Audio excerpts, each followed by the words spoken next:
যাকে বেশি ভালোবাসবেন তার কাছ থেকেই বেশি আঘাত ও অবহেলা পাবেন, এটাই বাস্তব। সুন্দরভাবে কথা বলার 5টি টিপস।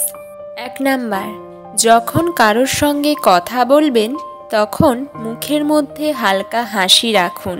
2 নাম্বার, নিজের বডি ল্যাঙ্গুয়েজের দিকে লক্ষ্য রাখতে হবে।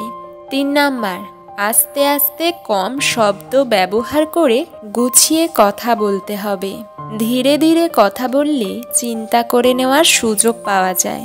4 নাম্বার, কথা বলার সময় যে ভাষা ব্যবহার করবেন তাতে ভালো করে দক্ষতা থাকতে হবে।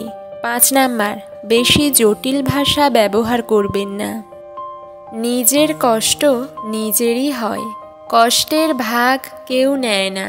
কষ্টগুলো খুবই একান্ত, যা কারোর কাছে বলাও যায় না, আবার বললে কেউ বুঝতেও পারে না।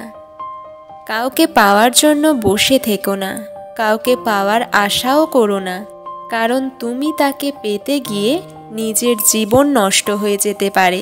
বরং নিজেকে এমনভাবে তৈরি করো যাতে মানুষ তোমাকে পাওয়ার আশা করে। কিছু মানুষ তুমি যাতে রেগে যাও সেজন্য তোমাকে শুনিয়ে শুনিয়ে তোমার নামে আজে বাজে কথা বলবে। তুমি যদি তাদের কথা শুনে রিয়্যাক্ট করো তাহলে কিন্তু তাদের উদ্দেশ্য সফল হয়ে যাবে।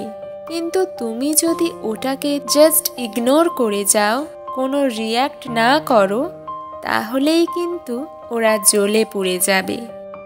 কিছু কিছু মানুষ আছে দেখবে, তাদেরকে হয়তো তুমি একসময় উপকার করেছিলে, কিন্তু তাদের মধ্যে এতটুকুও কৃতজ্ঞতা বোধ নেই, এতটুকুও মনুষ্যত্ব বোধ নেই।